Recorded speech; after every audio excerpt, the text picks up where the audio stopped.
Hey everybody, Josh Sigurdson of World Alternative Media here, and we have some breaking news out of Afghanistan as the U.S. drops the quote-unquote mother of all bombs, the largest non-nuclear weapon to be dropped by the United States in many years. So basically, let me just go over the article real quick from ABC News, which says, targeting an ISIS cave complex in eastern Afghanistan, the U.S. military has for the first time used in combat the 22,000-pound bomb, nicknamed the mother of all bombs, the largest non-nuclear weapon in the U.S. military arsenal. Formerly known as the GBU-43 or Massive Ordnance Air Blast bomb, it's been nicknamed the mother of all bombs since it was developed in 2003. It was tested in 2003 as well. And the official statement from the U.S. government says, at 7:32 p.m. local time today, U.S. forces Afghanistan conducted a strike on an ISIS-K tunnel complex in Akin District, Nangarhar Province, Afghanistan, as part of an ongoing effort to defeat ISIS-K in Afghanistan in 2017.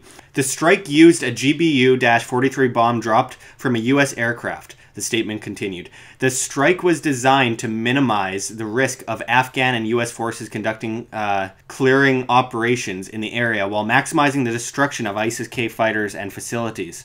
The 22,000-pound bomb was dropped from the rear of an MC-130 aircraft, said Adam Stump, a Pentagon spokesman. So let me just go into this as quickly as possible. It has been reported that this bomb was dropped in a heavily rural area of Afghanistan. So they claim that they're trying to avoid civilian casualties, but obviously it's kind of hard when you drop a 22,000-pound bomb in a rural area. Of course, they're trying to root out tunnel areas, and I just wanted to quickly mention that this is just another example of how the military-industrial complex continues to grow. Of course, we want to be done with ISIS. ISIS was armed, funded by the West in the first place as rebels in Syria, Libya, Iraq, Afghanistan, etc.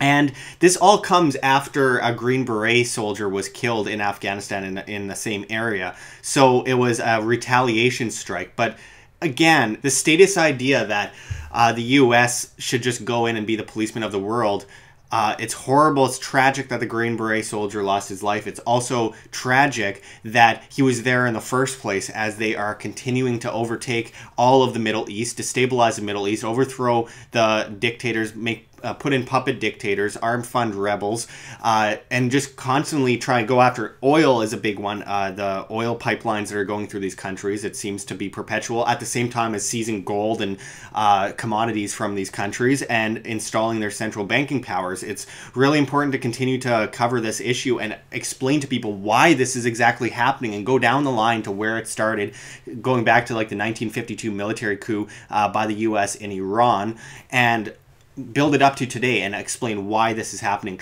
But we'll get back to you with a lot more on this. This is just breaking, so we'll continue to cover it. We'll continue to look into this, and hopefully this militarism that Donald Trump claimed that he was against during the election and that Hillary Clinton was for, and people called Hillary Clinton out, rightly so, for it. Hopefully this doesn't continue under the Trump administration, but I don't have my hopes up for that. I do believe that this is going to be a hallmark of the Trump administration. And, you know, they talk about getting out of globalism, getting out of the global order. He even said that he didn't want to be the policeman of the world.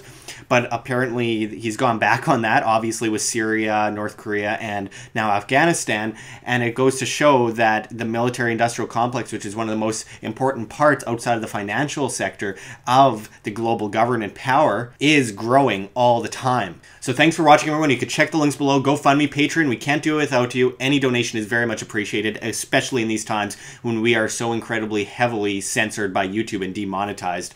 And of course, check our address for Bitcoin in the comments and the description, as well as on the screen for you to scan if you please. And check our link to the Red Pill Expo, where you can see people like G. Edward Griffin, Ty Bollinger, Robert Kiyosaki, James Corbett, Lord Moncton, and other great speakers speak in Montana in June. So you can buy tickets below. And until next time, this is Josh Sigurdson signing out from World Alternative Media. Find the truth, be the change.